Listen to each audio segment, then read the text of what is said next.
May mga taong sobrang bait, pero tahimik na napapagod. Hindi dahil masama ang mundo, kundi dahil palagi silang nagbibigay kahit wala nang natitira para sa sarili nila. Kung ikaw yung taong hirap tumanggi, laging umiintindi, at laging inuuna ang iba bago ang sarili mo, posibleng hindi mo napapansin kung ano na ang kapalit ng sobrang kabaitan. Kaya sa video na to, pag-uusapan natin ang 11 bagay na nangyayari kapag sobra kang mabait. Number 1, kapag sobra kang mabait, aabusuhin ka nila. Ang mas masakit, kadalasan hindi mo agad napapansin. Hindi dahil mahina ka, hindi dahil tanga ka, kundi dahil busilak ang puso mo at naniniwala ka na kung mabuti ako, magiging mabuti rin sila. Sa simula, simple lang. Hihingi sila ng konting favor, konting oras mo lang, konting intindi. Sinasabi mo sa sarili mo, okay lang, minsan lang naman to. But days turn into weeks.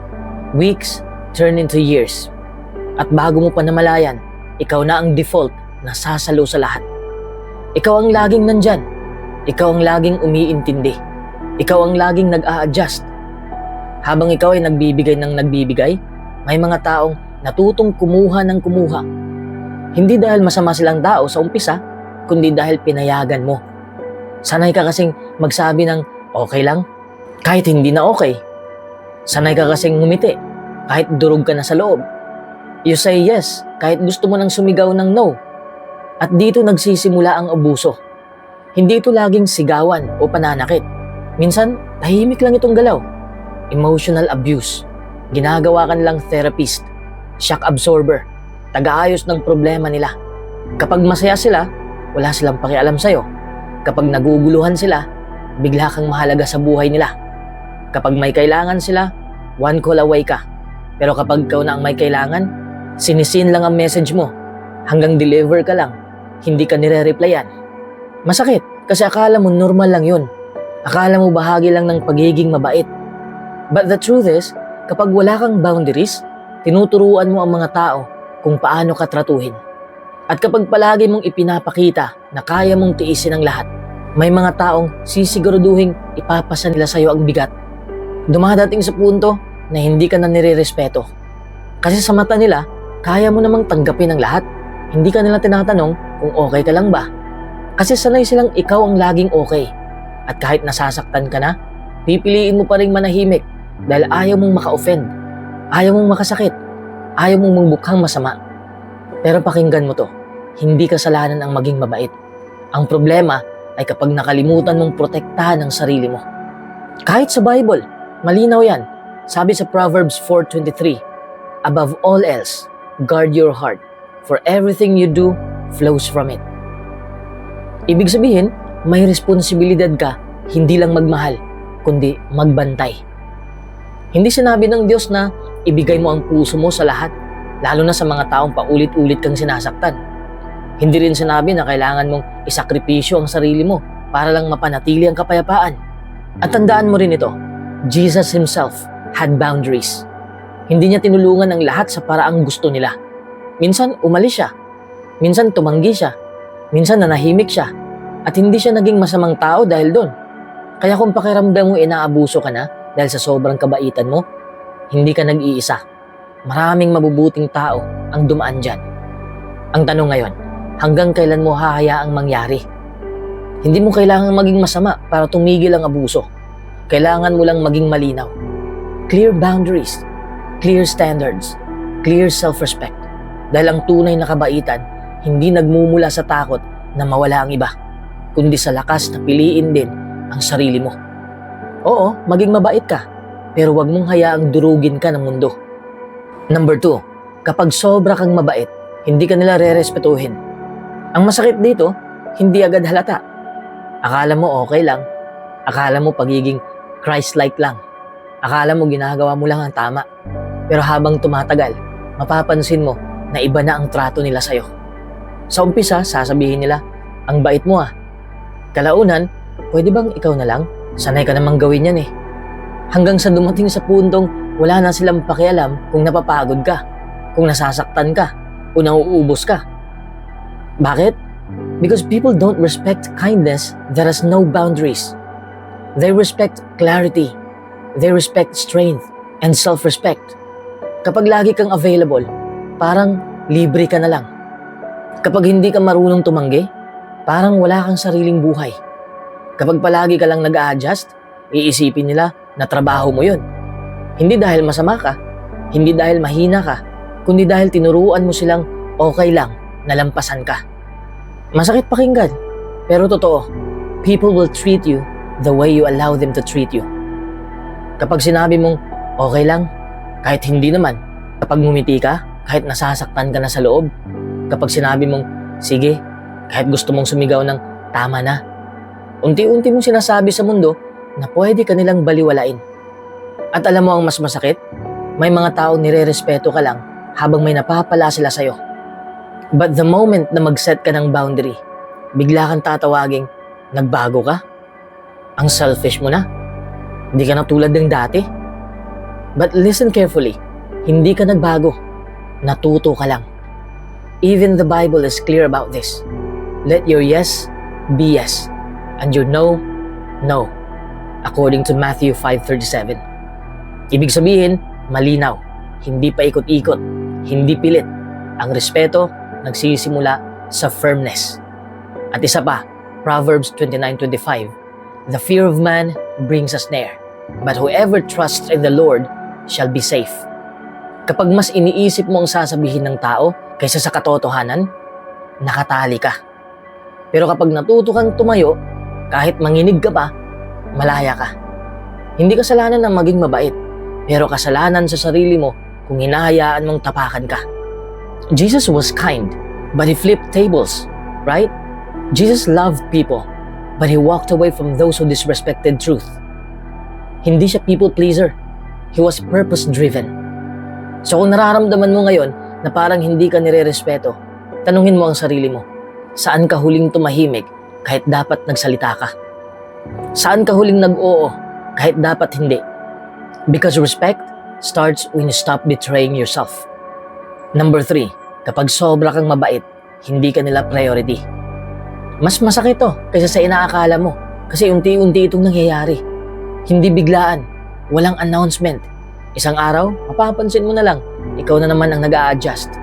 Ikaw na naman ang naghihintay. Ikaw na naman ang umiintindi. And you tell yourself, okay lang, mabait naman ako. But deep inside, may bumubulong na tanong, kailan naman nila ako papansinin? Kapag sobra kang mabait, nasasanay ang mga tao na lagi kang available. Kahit pagod ka, kahit may pinagdadaanan ka, they assume you'll show up. Because you always do. Hindi dahil masama sila, kundi dahil tinuruan mo silang ganun ang trato sa'yo. You reply fast. You cancel your plans. You say yes kahit gusto mo sanang magpahinga. Slowly, nagiging default option ka. Hindi ka priority, kundi backup. And the worst part, hindi nila napapansin na nasasaktan ka. Kasi hindi ka nagre-reklamo. Relatable to, di ba? Yung tipong ikaw ang unang tinatawagan kapag may problema. Pero kapag ikaw na ang may kailangan, hindi ka nire-replyan. Ikaw ang laging nakikinig, pero walang nakikinig sa'yo. Ikaw ang laging nandyan, pero kapag oras na para pumili, ikaw ang madaling iwan. You're taken for granted, not because you're worthless, but because you made yourself too convenient. Minsan iniisip mo, kung titigil ba akong maging mabait, mawawala sila? Kaya lalo kang kumakapit. Kaya lalo kang nagbibigay. But the truth is, hindi mo trabaho na panatilihin ang lahat sa kapinsalaan ng sarili mo. Hindi ka masamang tao kapag pinili mo ang sarili mo. Hindi ka selfish kapag sinabi mong, wait lang, hindi ko kaya ngayon. Boundaries are not walls. They are doors with locks. Hindi lahat may access sa'yo at okay lang yon. May paalala ang Biblia na madalas nating nakakalimutan kapag people pleaser na tayo. Uulitin ko lang ang binasa nating verse kanina sa Proverbs 4:23. Above all else, guard your heart, for everything you do flows from it. Kung hindi mo binabantayan ang puso mo, mauubos ka. At kapag ubos ka na, kahit gusto mong magmahal, wala ka nang maibibigay. At oo, tinuturo ng Bible ang pagiging mabait at mapagmahal. Love your neighbor as yourself, according to Matthew 22:39. Pero pansinin mo, as yourself. Ibig sabihin, kasama ka sa minamahal. Hindi ka exempted. Hindi sinasabing mahalin mo ang iba habang sinasakripisyo mo ang sarili mo hanggang maubos ka. Kaya kung pakiramdam mo, palagi kang huling prioridad, basahin mo ulit ang verse na yon. Hindi ka OA, hindi ka nagdrama. Signal yon na may kailangang baguhin. You can still be kind without abandoning yourself. You can still love without losing your worth. At kapag natutunan mong piliin ang sarili mo, doon magsisimulang baguhin ng mundo kung paano ka tratuhin. Remember this, hindi ka option. Hindi ka filler. Hindi ka huli. May halaga ka kahit hindi mo na ipaliwanag sa kahit kanino. Number 4, kapag sobra kang mabait, mauubos ka. Alam mo yung pakiramdam na pagod ka kahit wala ka namang ginawang physical? Yung tipong bagong gising ka pa lang pero parang drained ka na agad. Hindi dahil sa trabaho, hindi dahil sa puyat, kundi dahil araw-araw inuubos mo ang sarili mo para sa ibang tao. You listen, you understand, you adjust. Ikaw yung laging okay lang, kahit sa loob-loob mo, hindi na talaga okay. And the scary part, hindi mo agad napapansin na unti-unti ka nang nauubos emotionally. Kapag sobra kang mabait, lagi mong sinasabi sa sarili mo, kaya ko pa. One more favor, one more adjustment, one more sacrifice. You keep showing up kahit empty ka na. You become everyone's emotional safe space. Pero wala kang sariling safe space. Ikaw yung laging sumasalo ng problema ng iba. Sinasalo mo ang kanilang stress, galit, drama, trauma, pero walang sumasalo sa'yo. And because you don't want to be a burden, you stay silent. You smile. You say, I'm fine. Kahit deep inside, you're breaking. Emotionally drained ka na kapag wala ka nang maramdaman. Kapag hindi ka na masaya, pero hindi ka rin makaiyak. Parang naka-autopilot ka na lang. You give love, but you don't feel loved. You help, but you don't feel helped. You're present, but you feel invisible. At mas masakit pa, minsan naiisip mo, ako ba ang problema? Bakit parang ako lang laging napapagod? Hindi ka mahina, hindi ka madamot. Napagod ka lang sa kakabigay ng hindi napupunan. May dahilan pala kung bakit sinasabi ng Bible, above all else, guard your heart, for everything you do flows from it. Proverbs 4:23. Hindi sinabing ibigay mo ang puso mo sa lahat ng tao. Sinabing bantayan mo. Kasi kapag hindi mo iningatan ang puso mo, mauubos ka. Kahit gaano ka kabuti, kahit gaano ka ka-loving, tao ka pa rin. Hindi ka infinite source. At tandaan mo rin ito sa Marcos 12:31. Love your neighbor as yourself. May as yourself doon. Ibig sabihin, kasama ka sa equation. Hindi ka exempted sa care, sa pahinga, sa boundaries. Hindi kasalanan ang tumanggi. Hindi kasalanan ang piliin ang sarili mo minsan. Even Jesus himself withdrew to rest. He stepped away from the crowd. He didn't heal everyone in one day. Why? Kasi mahalaga rin ang emotional and spiritual rest. Kung nararamdaman mong ubos ka na, maybe it's not because you don't love enough. Maybe it's because you've been loving everyone except yourself. And today, this is your reminder. You are allowed to say, not now. You are allowed to protect your heart. Kasi kapag tuluyan kang nauubos, wala nang matitira para ibigay, kahit sa mga mahal mo. Number 5, kapag sobra kang mabait, hindi ka nila papakinggan. Alam mo ba kung bakit hindi ka pinapakinggan? Kahit ang bait-bait mo, kahit palagi kang nariyan, kahit ikaw na ang nag-a-adjust?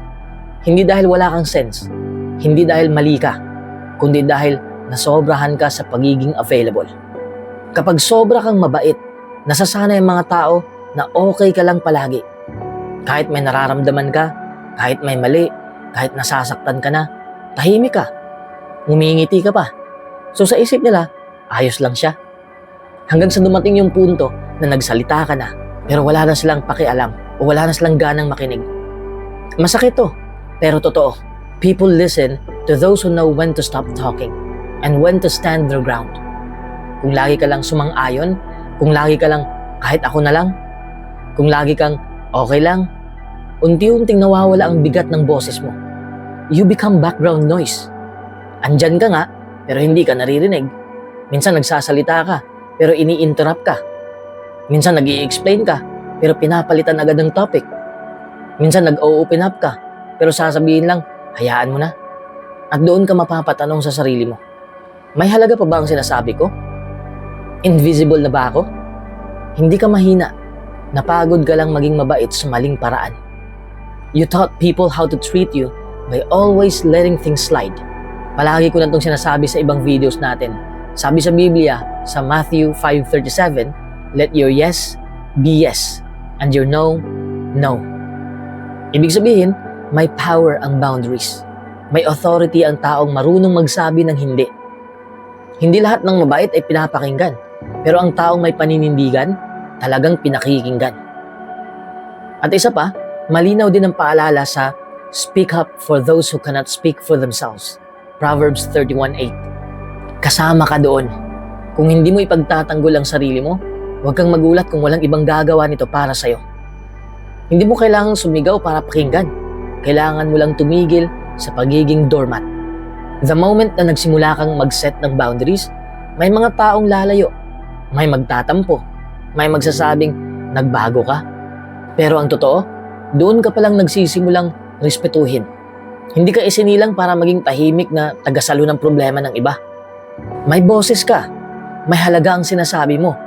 At kapag natutunan mong pakinggan ang sarili mo, doon ka rin sisimulang pakinggan ng mundo. Number 6, kapag sobra kang mabait, nasasanay silang lagi kang nasa tabi nila. Alam mo ba yung pakiramdam na palagi kang nagbibigay? Palagi kang nandyan para sa iba? Pero parang walang nagbabalik. Parang automatic na rin sa kanila na ikaw ang laging go-to person. Kung kailangan nila ng tulong, ikaw ang agad na handa. Kung may problema sila, ikaw ang shoulder to cry on. Slowly, nasasanay sila. Nasasanay silang libre ka.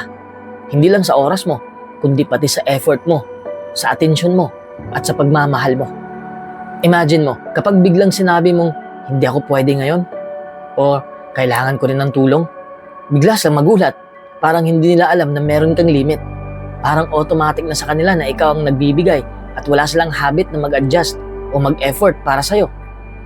Dito nagsisimulang mawala ang balance sa relasyon. Palagi kang nasa giving side. Palagi silang nasa receiving side. Hindi naman mali ang maging mabait, pero may panganib kapag sobra. Kapag nasanay silang libre ka, madali kang abusuhin at madalas hindi nila nakikita o na-appreciate ang sakripisyo mo. You become the default helper, the one who's always available. Pero hindi na nila naiisip kung kailangan mo rin ng space o oras para sa sarili mo. At ang masakit, unti-unti mo rin nakakalimutan ang sarili mo. You start to question, is it wrong to say no? Bakit parang ako lang palaging nagbibigay? Kaya mahalaga na matutunan mong mag-set ng boundaries. Tandaan mo rin, kahit gaano ka kabait, may hangganan ang lahat. Ang kabaitan mo ay hindi palaging dapat ipagpalit sa pain mo. Ang Biblia mismo nagsasabi, give, and it will be given to you. A good measure, pressed down, shaken together, and running over, will be poured into your lap. Lucas 6:28. Pero pansinin mo, ito ay hindi tungkol sa pagpapakawala ng sarili mo sa point na wala ka nang natitira para sa sarili mo. God wants generosity, yes, but He also values self-respect and self-care. Kaya sa susunod na may humingi sa'yo, huwag kang matakot magtanong sa sarili mo, can I really do this now? Am I also being cared for? Because being kind doesn't mean being a doormat. You can love, you can help, but don't let anyone take advantage of your free heart. Number 7, kapag sobra kang mabait, mawawala ang respeto mo sa sarili mo. Alam mo ba yung pakiramdam na palagi kang nag-a-adjust? Palagi mong inuuna ang iba? Pero pag tumingin ka sa sarili mo, parang wala ka na sa picture? Yun yung unti-unting nangyayari kapag sobra kang mabait. Kapag palagi kang nagsasakripisyo para sa iba, kadalasan, unti-unti mong nakakalimutan kung ano ang gusto mo, kung ano ang boundaries mo, at kung sino ka talaga. You give and give, pero nakakalimot ka sa sarili mo. At habang ganito, dahan-dahan, nawawala ang respeto mo sa sarili mo. Hindi dahil hindi ka maganda o mabuti, kundi dahil sanay ka nang i-prioritize ang happiness ng iba kaysa sa sarili mo. Kapag paulit-ulit mong ginagawa to, it sends a subtle message sa utak mo. I am less important. My needs don't matter. At kahit alam mong mali, napipilitan ka pa rin sumunod sa gusto ng iba. Hindi lang yun, nagiging emotional exhaustion din ito. Alam mo yung moment na gusto mo nang magsabi ng hindi, pero natatakot kang masaktan sila o ma-disappoint? That's a clear sign na unti-unti nang nauubos ang self-respect mo. Kindness is a gift, pero kung walang hangganan, it can slowly erode your sense of self-worth. Pero may pag-asa. Ang Biblia mismo ay nagsasabi sa Proverbs 4:23, balik na naman tayo sa verse na ito, guard your heart above all else, for it determines the course of your life. Kaya ang puso mo, yung core mo, ay pinapabayaan mo dahil laging inuuna ang iba. Natural lang na mawawala ang respeto mo sa sarili mo. Pero kapag natutunan mong mag-set ng boundaries at ipaglaban ng sarili mo, dadaan ka sa proseso ng healthy self-love. Kaya tandaan mo, being kind is powerful, but respecting yourself is essential. Hindi mo kailangan maging hero sa lahat ng problema ng iba. Pwede kang maging mabuti without losing yourself. Kapag naalala mo yung value mo, natural lang na babalik rin yung respeto mo sa sarili mo. At mas magiging epektibo ka pa rin sa pagtulong sa iba, but this time with balance. Number 8, kapag sobra kang mabait, magiging people pleaser ka. Alam mo ba yung pakiramdam na kahit pagod ka na, kahit alam mong mali na yung ginagawa mo, oo ka pa rin sa hinihingi ng iba. Yun yung tinatawag na pagiging people pleaser. Para bang laging ikaw ang nag-a-adjust, ikaw ang laging nagbibigay, at lagi mong inuuna ang iba, kahit minsan ang sarili mo ang naiwan na sa dulo. Kapag ganito ka, hindi mo lang sinasakripisyo ang oras mo at lakas mo, kundi pati ang sariling damdamin mo. Parang laging may invisible pressure sa utak mo na I have to make everyone happy, otherwise I'm failing. Pero ang totoo, walang tao sa mundo na pwedeng laging happy at hindi rin naman responsibilidad mo ang happiness ng lahat. Isa pang delikado, unti-unti kang nawawala sa sarili mo. Kasi ang focus mo lagi ay sa kung ano ang gusto ng iba, hindi sa kung ano ang kailangan mo. Dito nagkakaroon ng frustration at resentment kahit hindi mo sinasabi. At kapag ganito, kahit nakangiti ka sa harap ng iba, sa loob mo parang may bigat na bumabagsak sa dibdib mo. Pero may magandang paalala sa Biblia na pwede mong i-hold on. Do not merely look out for your own personal interests, but also for the interest of others. Philippians 2:4. Ang mahalaga, may balanse. Ang kabaitan ay hindi para pagurin ka o gamitin ka. Para ito sa tamang paraan na hindi mo sinasakripisyo ang sarili mo. Kaya kung nakaka-relate ka dito, tandaan mo, okay lang sabihin na hindi. Minsan, hindi ka selfish sa paggawa nito. I-respect mo rin ang sarili mo. Ang pagiging mabuti ay hindi laging nangangahulugan na kailangan mong pahirapan ang sarili mo para sa iba. Kapag natutunan mong mag-set ng boundaries, mas magiging malaya ka, mas magiging matibay ka, at mas may impact ka sa mga tao sa paligid mo. Dahil ang kabutihan mo ay galing sa puso, hindi dahil takot sa rejection o gusto ng approval ng iba. Number 9, kapag sobra kang mabait, hindi mo na alam ang gusto mo.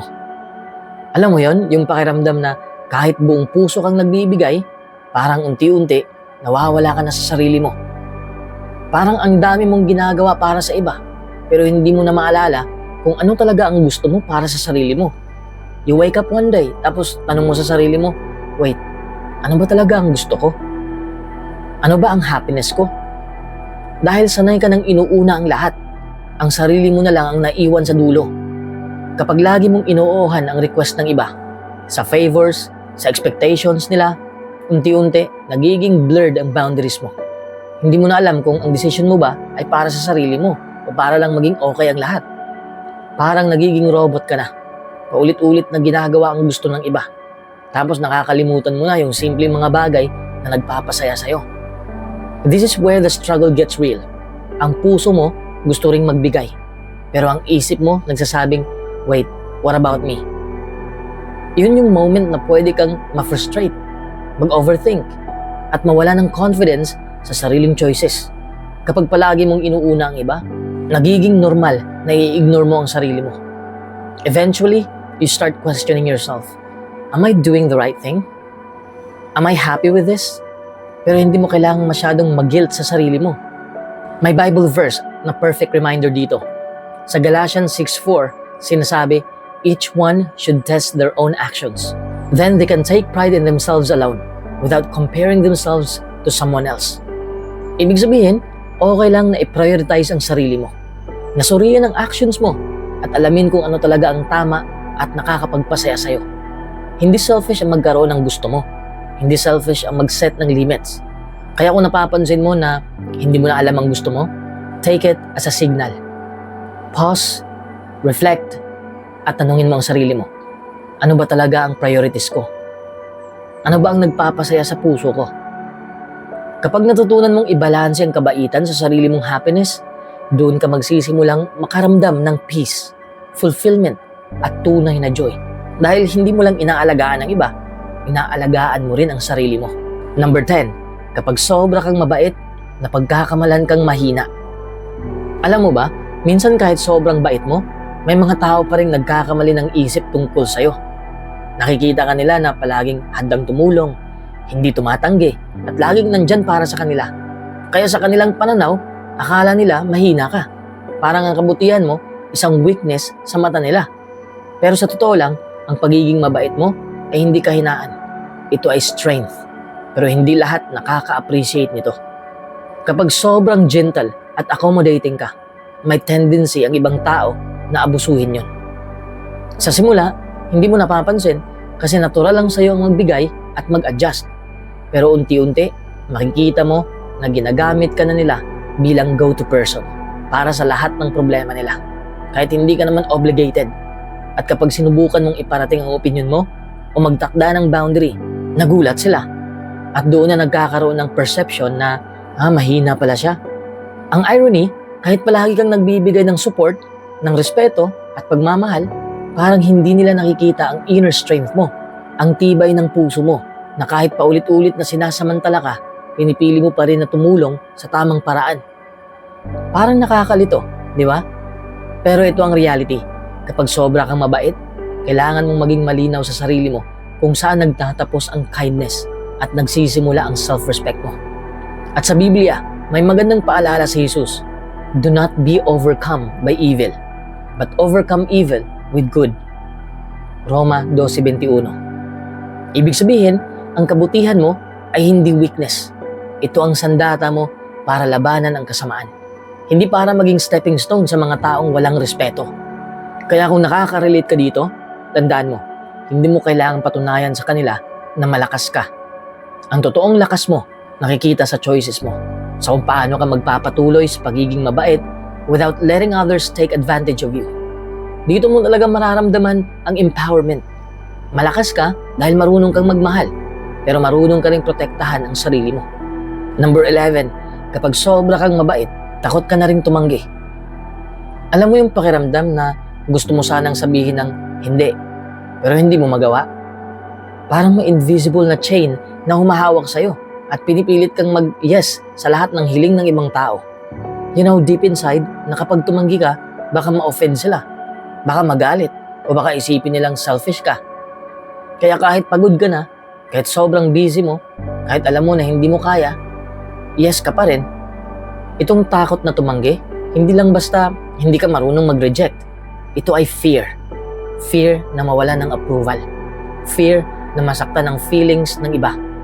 Fear na mawala ang connection mo sa kanila. Pero habang ginagawa mo ito ng paulit-ulit, unti-unti kang nauubos emotionally. Your energy, your time, your peace of mind, binibigay mo sa iba. Pero ikaw, naiwan. Masakit man, pero kailangan mong maintindihan, hindi ka selfish sa pagtanggi. May hangganan ang pagiging mabuti. Sa Bible, sinasabi sa Galatians 1:10, "For am I now seeking the approval of man or of God? Or am I trying to please man? If I were still trying to please man, I would not be a servant of Christ." Ibig sabihin, hindi laging tama na i-please mo ang lahat ng tao. May oras at lugar para sa kabutihan. Pero may hangganan din ang giving mo. Imagine mo, kung palagi kang yes, eventually, masasanay ang ibang tao sa ganong pattern. Sila, okay lang. Ikaw, stress na, at exhausted. Kapag natutunan mong sabihin ang no sa tamang paraan, nagsisimula kang ibalik ang respeto mo sa sarili mo. And guess what? People will respect you more when they see that you have boundaries. So the next time na gusto mong sumagot ng yes, kahit alam mong hindi mo kaya, huminga ka muna. Tanungin mo muna ang sarili mo, is this really for me? Or ginagawa ko lang ito para hindi masaktan ng iba? Tandaan mo, ang pagiging mabuti at ang pagiging strong, hindi magkakontra. Sa halip, when you learn to say no, you are protecting your heart, your mind, and your soul.